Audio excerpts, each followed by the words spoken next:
तो यहाँ पे ये वीडियो बहुत ज़्यादा इंपॉर्टेंट है। जिन लोगों ने अप्लाइड मैथमेटिक्स 11th क्लास में ले लिया, नया सब्जेक्ट है। मतलब ये सब्जेक्ट आई थिंक सीबीएसई में था पहले से, आईएससी में पहली बार आया। और इस सब्जेक्ट को लेने के बाद जो कॉमन परसेप्शन है कि भाई ये सब्जेक्ट जो है ये अच्छा नहीं है, मतलब ये सब्जेक्ट में कुछ ना कुछ प्रॉब्लम है, ये सब्जेक्ट ज़्यादातर कॉमर्स आर्ट्स वाले ले रहे हैं, है ना। तो जो कॉमर्स आर्ट्स को लेकर जो सोसाइटी में परसेप्शन है वो तो हाई परसेप्शन, एक थोड़ा सा नेगेटिव परसेप्शन है, आपको पता है। हालांकि वो चीज़ गलत है, उसको मैं सही नहीं मानता, वो चीज़ ऑब्वियसली गलत है। कॉमर्स आर्ट्स में भी उतनी अपॉर्चुनिटीज़ है जितनी बाकी स्ट्रीम्स में, ऐसा नहीं कि नहीं है। और एनईपी की बात तो सब इंटर डिसिप्लिन जा रहे हैं, तो आई डोंट थिंक ये सब होना चाहिए। बट तभी कहीं ना कहीं लोगों को लगता है कि भाई अप्लाइड मैथ्स ले लिया तो अप्लाइड मैथ्स में वो दम तो नहीं है। अप्लाइड मैथ्स में अप्लाइड मैथ्स अप्लाइड ही रहेगा, और अप्लाइड मैथ्स वाले जो मेन मैथ्स वाले उससे थोड़ा सा 19 पढ़ेंगे और उनको अपॉर्चुनिटीज़ कम मिलेगी। पहली बात तो ऐसी बातें बहुत सारी हो रही हैं। पहली बात तो देखिए, मैंने अप्लाइड मैथ्स पे बहुत सारी वीडियोस तो नहीं बनाई, 2-3 वीडियोस ऐसे बनाई हुई, 2 वीडियोस बनाई होंगी अपने चैनल पे मुख्यतः, उस पर मैंने डिस्कस किया होगा। तो मुख्य जो कारण था अप्लाइड मैथमेटिक्स जो पहले था, देखिए पहले जो मैथमेटिक्स था ना उसमें अप्लाइड के टॉपिक भी थे, हालांकि अब इन्होंने अलग सब्जेक्ट करके अप्लाइड के जो कुछ टॉपिक्स है बढ़ा दिए। पहले तो मैं ये क्लियर कर दूँ जहाँ तक बात लेवल की है, 80% सिलेबस तो कॉमन है। 80% जो सिलेबस है, चाहे वो मैथ्स का हो या अप्लाइड मैथ्स का, ये फैक्ट है, ये कॉमन है। एंड अगर आपको देखना हो तो सिलेबस मैं दिखाऊंगा भी वीडियो में भी आपको। 80% the syllabus is common. Level की बात करें तो CIC.org.com पे जाइए, उन्होंने स्पेसिफिक पेपर दोनों सब्जेक्ट का रिलीज़ कर दिया है। अगर आप देखो दोनों का जो लेवल है वो भी सेम है। जो 20% सिलेबस में डिफरेंस आया है ना, वो ज़्यादातर स्टैटिस्टिक्स एंड प्रोबेबिलिटी में थोड़ा डिफरेंस आया। जैसे 12th में कुछ डिस्ट्रीब्यूशन फंक्शन वगैरह थोड़ा ऐड कर दिए, तो 20% सिलेबस जैसे अब जैसे वहाँ पे वेक्टर 3D है, वेक्टर 3D आपका है नहीं क्लास में, मतलब ये 12th के अप्लाइड मैथ में। जैसे 11th में इलिप्स है, और पैराबोला तो दोनों में इलिप्स है, इलिप्स है, हाइपरबोला है, वो सब इसमें नहीं है। पहली बात तो थ्री डायमेंशन ज्योमेट्री 11th में बेसिक होता है, वो इसमें नहीं है। तो कुछ डिफरेंसेस हैं, बट उन डिफरेंसेस की वजह से ये सब्जेक्ट खराब या कमज़ोर नहीं हो जाता है। जैसे आप 12th में CUT देंगे ना, CUT होता है, कॉम्पिटेटिव एग्जाम होता है, उसमें ये दोनों को बैठने को अलाउड है। मतलब आपका ये अप्लाइड वालों का भी है और मेन वालों का भी। तो ऐसा कुछ नहीं है कि आप अगर मतलब अप्लाइड मैथ्स लेंगे तो आप किसी से कमज़ोर है। सिलेबस तो 80% सेम ही है, बट क्या डिफरेंस आएगा, क्या मतलब क्या डिफरेंस आ सकता है? कोई डिफरेंस नहीं आएगा ऑनेस्टली।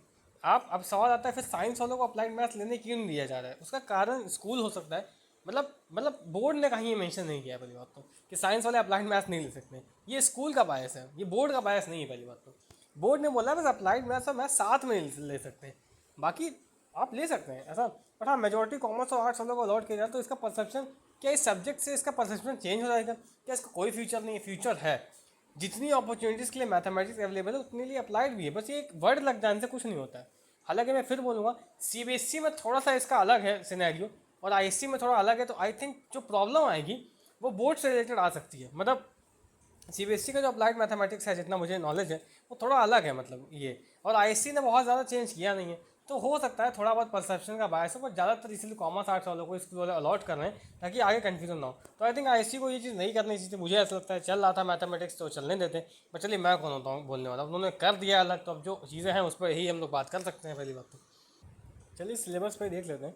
तो आप खुद देख लीजिए सिलेबस में, यहाँ पे देखिए ये आपका अप्लाइड मैथ्स में, सॉरी मैथ्स में भी है, अलजेब्रा मैथ्स में भी है। ये डिफरेंस है थोड़ा सा। ये जो चीज़ है ये एक टॉपिक है, इसमें हल्का सा चेंज है, ज़्यादा चेंज नहीं। ये तो मतलब मेन मैथ्स में भी है, और ये बस एक टॉपिक है, एक यूनिट है। ये आपकी वजह बेसिकली मैथमेटिक्स में नहीं है। इसकी जगह उन्होंने क्या किया है, इसकी जगह उन्होंने 3D ज्योमेट्री ऐड कर दिया, 3 डायमेंशनल ज्योमेट्री बेसिक वाली, जो बेसिक होती है 3 डायमेंशनल ज्योमेट्री। और थोड़ा बहुत उन्होंने यहाँ पे कोऑर्डिनेट ज्योमेट्री में थोड़ा ये चेंज हुआ है कि यहाँ पे उन्होंने इलिप्स ऐड कर दिया जो कि अप्लाइड मैथ्स में नहीं है, और इलिप्स के साथ हाइपरबोला ऐड कर दिया जो कि अप्लाइड मैथ्स में नहीं। थोड़ा वहाँ पे पोर्शन ज़्यादा है, बट 80% सिलेबस कॉमन है, सिलेबस चेंज नहीं है। और अगर हम बात करें, आप खुद सिलेबस देखिए ना, अगर हम मैथमेटिक्स से कंपेयर करिए, इसमें भी क्लास 12th का देख लेते हैं भाई, इसमें ये प्रोबेबिलिटी में थोड़ा सा एडिशनल है, मतलब यहाँ पे थोड़ा एडिशनल आपको पढ़ना पड़ेगा।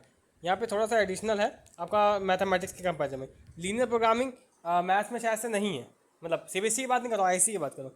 ये 3 टॉपिक पूरे नए हो गए। इसकी जगह उन्होंने क्या ऐड कर दिया, इसकी जगह भाई आपका वेक्टर 3D ये सब ऐड है उसमें। और हाँ, बाकी एप्लीकेशन ऑफ इंटीग्रेशन इसमें भी है, कैलकुलस का 25 नंबर का नंबर इसमें भी है। तो मुझे नहीं लगता कि कोई लेवल में डिफरेंस होगा। अभी 11th का स्पेसिफिक पेपर आया था, वो भी डिस्कस हुआ था इस चैनल पे, तो लेवल में भी कोई ऐसा डिफरेंस तो मेजोरिटी नहीं लग रहा है। बट फिर भी अगर किसी को डाउट है या वो अप्लाइड मैथ्स को थोड़ा कम समझ है, तो कमेंट सेक्शन ऑन है, डिस्कस करते हैं। और ये सिर्फ और सिर्फ ISC के रिस्पेक्ट में बात हो रही है, यहाँ पे CBSE के रिस्पेक्ट में हम बात नहीं कर रहे हैं। आईएससी ने इस साल से चेंज किया है पहली बात तो। बाकी हम इंग्लिश और मॉडर्न इंग्लिश पे भी बात करेंगे इस वीडियो के बाद, ठीक है।